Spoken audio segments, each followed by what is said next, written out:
Hi everyone, study IQ channel पे आपका स्वागत है। कैसे हैं आप सब लोग? आज हम बात करेंगे post devolution revenue deficit grant की। कुछ दिन पहले हमने फाइनेंस कमीशन की बात करी थी कि किस तरीके से finance commission vertical and horizontal devolution के लिए, कि सेंटर के पास कितना फंड है, उसमें सेंटर एंड स्टेट में, दैट इज वर्टिकल, और स्टेट्स के बीच में किस तरीके से जो फंड है उसको डिस्ट्रीब्यूट करा जाएगा। तो 15th फाइनेंस कमीशन की रिकमेंडेशन के अनुसार 41% तक का जो फंड है वो स्टेट और सेंटर, वो स्टेट जो सेंटर जो है वो स्टेट में डिवॉल्व करेगा, मतलब उसमें दिया जाएगा ना। ये जो फंड है वो उनकी कॉन्स्टिट्यूशनल डिमांड है, ठीक है। उसके अलावा भी ऐसे कुछ ग्रांट्स होते हैं जो फाइनेंस कमीशन के द्वारा रिकमेंडेशन करे जाते हैं ताकि स्टेट का जो रेवेन्यू डिफिसिट है वो मिनिमम हो सके। उस रेवेन्यू डिफिसिट को फुलफिल करने के लिए फाइनेंस कमीशन कुछ ऐसे रिकमेंडेशंस देती है जिनके अनुसार सेंटर स्टेट को अलग से पैसे देते हैं एज ए ग्रांट, और वो हर महीने पे करे जाते हैं ताकि स्टेट का रेवेन्यू डिफिसिट मिनिमम हो सके। इसके बारे में हम बात करेंगे। मेरा नाम संतोष है। अगर आप मुझसे जुड़ना चाहते हैं तो little_simple_ बुद्धा पे सर्च करके आप मुझसे जुड़ सकते हैं। वीडियो का पीडीएफ भी आपको टेलीग्राम से मिल जाएगा। न्यूज में क्यों आया है ये कि रिसेंटली जो department of expenditure ministry of finance है, इन्होंने एक सेकंड मंथली इंस्टॉलमेंट, मैंने आपको बताया कि ये मंथली होता है। देखो ये सिंपल सी बात है, लेकिन आपको यूपीएससी में एक सिंपल स्टेटमेंट देखिए कि ये ईयरली दिया जाता है, at the start of the financial year दिया जाता है, या फिर मंथली दिया जाता है। तो ये जो पोस्ट डिवोल्यूशन रेवेन्यू डिफिसिट है ये हर साल मंथली दिया जाता है, और इस बार लगभग 9,871 करोड़ का ग्रांट जो है इस महीने में सेकंड मंथली इंस्टॉलमेंट जो है वो 17 स्टेट को दी गई है। अभी आप ये भी देखो कि सारे स्टेट्स को नहीं दी गई है, 17 स्टेट को दी गई है जिनमें रेवेन्यू डिफिसिट का जो गैप है वो बहुत ज्यादा है और उसको फुल करने की जरूरत है। तो ये जो टोटल इन्होंने जो टोटल 19,742 करोड़ का टोटल ग्रांट दिया जाएगा, जिसमें से जो दूसरी किस्त है उसको रिलीज करा गया है। फाइनेंस कमीशन क्या है? एक कॉन्स्टिट्यूशनल बॉडी है हर साल में, और ये परमानेंट नहीं है। हर 5 साल में या जब भी जरूरत पड़ती है प्रेसिडेंट ऑफ इंडिया जो है इसको कॉन्स्टिट्यूट करते हैं, और ये बताती है कि किस तरीके से जो टैक्स रेवेन्यू, जो divisible pool of tax revenue है, इसको यूनियन, स्टेट एंड स्टेट्स के बीच में वर्टिकल एंड हॉरिजॉन्टल डिवोल्यूशन किस तरीके से करा जाएगा। इसके साथ में फाइनेंस कमीशन ये भी रिकमेंड करता है कि जो share of funds and grants हैं वो लोकल बॉडीज में किस तरीके से ट्रांसफर करे जाएंगे, क्योंकि और यूनियन बजट में वेरी इंपॉर्टेंट, इसको नोट डाउन कर लो कहीं पे, वेरी इंपॉर्टेंट, कि कमीशन जो इस तरह के ग्रांट्स या फंड जो लोकल बॉडीज में ट्रांसफर करने की जो रिकमेंडेशन देता है उसको बोलते हैं फाइनेंस कमीशन ग्रांट, या फिर अदर ट्रांसफर्स क्या बोलते हैं उसको, फाइनेंस कमीशन ग्रांट्स। तो ये इंपॉर्टेंट टर्म है, इसको थोड़ा सा ध्यान रखना।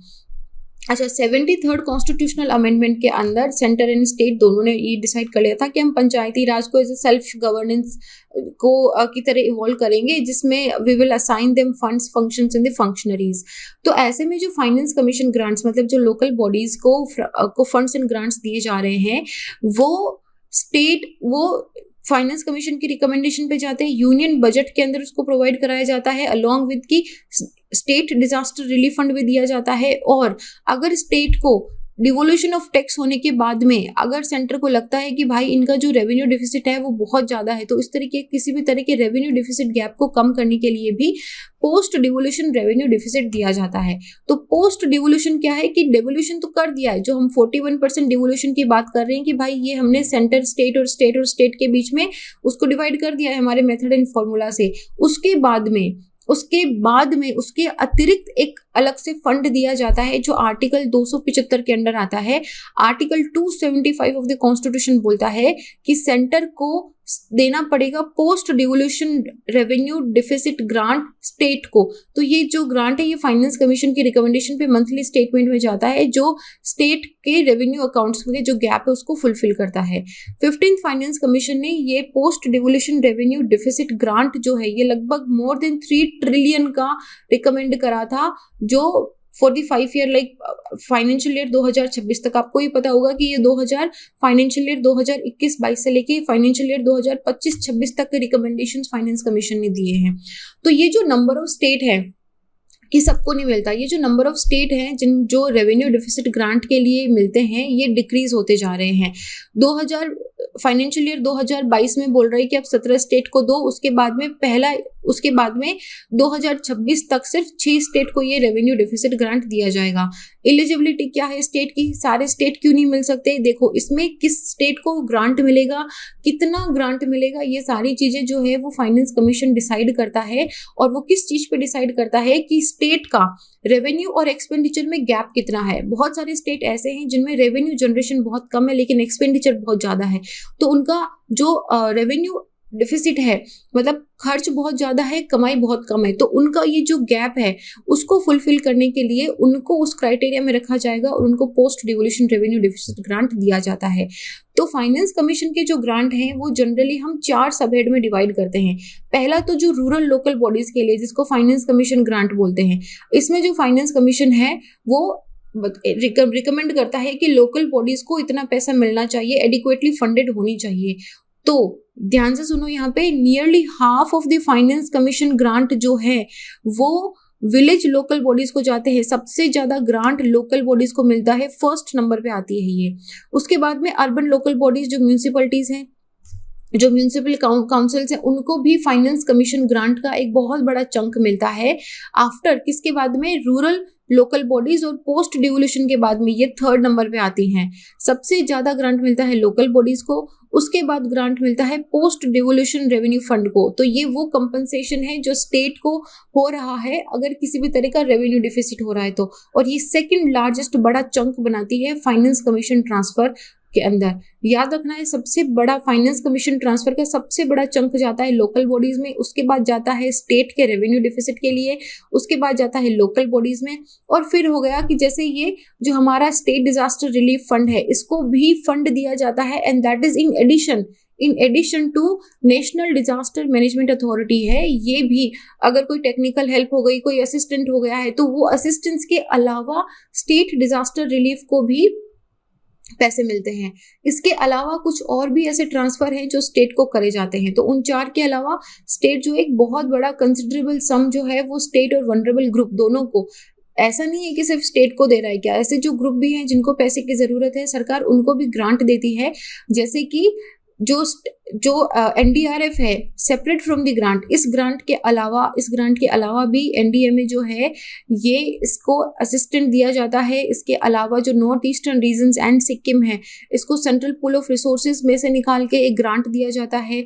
बाहर से जो एक्सटर्नली एडेड प्रोजेक्ट्स या एक्सटर्नली एडेड लोन्स होते हैं, जैसे कि आप हमारा बुलेट ट्रेन का एग्जाम्पल ले लो। बुलेट ट्रेन के एग्जाम्पल में जापान ने बहुत बड़ा फंड डाला and that also like at the minimum interest rate, तो उसके अंदर सेंटर ने भी अपना फंड डाला है। तो वो क्या हो गया है कि अगर एक्सटर्नली बाहर से किसी विदेश में किसी से अगर हमने एड लिया है, प्रोजेक्ट ग्रांट लिया है या लोन लिया है, तो उसके अंदर ऐसा नहीं है कि 100% वो बाहर का फंडेड होगा, क्या उसमें थोड़ा बहुत सेंटर भी अपना फंड डालती है। इसके अलावा जो नॉर्थ ईस्टर्न काउंसिल की जो स्कीम्स होती हैं उसके अंदर भी सेंट्रल स्टेट को अलग से फंड प्रोवाइड करती है। तो ये जो स्कीम्स अंडर आर्टिकल 275 के अंडर है, इसमें 2 है। एक तो ऐसा है कि ऐसी सम जो पार्लियामेंट लॉ के साथ में चार्ज करेगा कंसोलिडेटेड फंड ऑफ इंडिया से, इनको grant in aid of the revenue बोलते हैं, जो स्टेट को दी जाती है। दूसरा ये जो ग्रांट इन एड है ये इस चीज के लिए भी नेसेसरी हो सकता है कि स्टेट का अगर मान लीजिए कोई एक स्कीम चलाई है, वो स्कीम उनको बहुत कॉस्टली पड़ रही है, स्टेट के पास पैसे नहीं है, तो ऐसे में भी उस चीज को फुलफिल करने के लिए भी स्टेट सेंटर को अलग से ग्रांट इन एड पैसे दे सकता है। स्पेशल सेंट्रल असिस्टेंस भी मिलता है शेड्यूल कास्ट, और जो सेंट्रली आर्म्ड असिस्टेंस होता है उसमें भी जो स्पेशल सेंट्रल असिस्टेंट होता है वो ट्राइबल एरिया को मिलता है, और ये शेड्यूल कास्ट को भी अलग से मिलता है। तो ये सेंटर के अलग अलग बहुत सारे ग्रांट्स होते हैं जो स्टेट और वनरेबल जो ग्रुप्स होते हैं उनको मिलते हैं। तो हमारे यहाँ पे 2 तरह के ग्रांट हो गए। एक तो स्टैट्यूटरी ग्रांट है जो स्टेट को जब भी जरूरत है असिस्टेंस की सेंटर उनको देगा, और दूसरा डिस्कशनरी ग्रांट है जो पूरा का पूरा सेंटर का डिस्कशनरी पावर होता है कि वो किसको देगा। इसके अंदर सेंटर जनरली ये सेंटर को एम्पावर करता है कि वो स्टेट को किसी भी तरह का ग्रांट दे सकता है फॉर द पब्लिक पर्पस, और it doesn't have to be in the respective legislative competence. मतलब कि मान लीजिए अगर एग्रीकल्चर डेवलपमेंट के लिए देना है, अगर इरिगेशन डेवलपमेंट के लिए देना है, अगर हेल्थ इंफ्रास्ट्रक्चर के लिए देना है, अगर सेंटर को लगता है कि स्टेट में इस चीज की कमी है, इस चीज की जरूरत है, तो वो अलग से अपना डिस्कशनरी ग्रांट ग्रांट जो है वो स्टेट को दे सकते हैं। इसके अलावा भी सेंटर स्टेट को ग्रांट देता है, और ये जो डिस्क्रिशनरी ग्रांट है, सेंटर में कोई ऑब्लिगेशन नहीं है कि आपको देना ही है क्या, या आपको इसी रीजन पे देना है क्या, ये कंप्लीटली सेंटर का डिस्कशन होता है। इसके जनरली 2 पर्पस होते हैं कि जो स्टेट है वो स्टेट के फाइनेंशियल टारगेट को फुलफिल करने में सेंटर उनकी हेल्प करेगा, क्योंकि हम यहाँ पे क्या बात कर रहे हैं, federalism, and that also cooperative federalism की बात कर रहे हैं।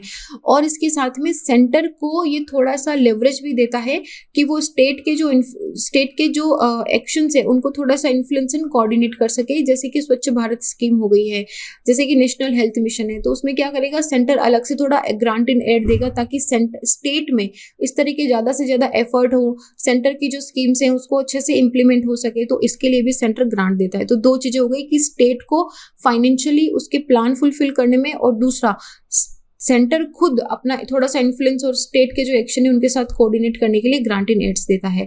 तो ये बहुत ज़रूरी है। जनरली हम क्या करते हैं कि फाइनेंस कमीशन की जो टर्म्स हैं, फाइनेंस कमीशन के जो रिकमेंडेशंस है उनको पढ़ते हैं, लेकिन ये वो कॉन्स्टिट्यूशनल ग्रांट के अलावा ये स्टैच्यूटरी और डिस्क्रिशनरी ग्रांट भी है, जो लोकल बॉडीज़ को, अर्बन बॉडीज़ को, हमारे स्टेट डिजास्टर रिलीफ फंड को, और उसके अलावा हमारा जो post devolution revenue deficit grant है, that is very very important. Generally ये बहुत इंपॉर्टेंट टॉपिक है जो मिस हो जाता है, and that is important for mains aspect also.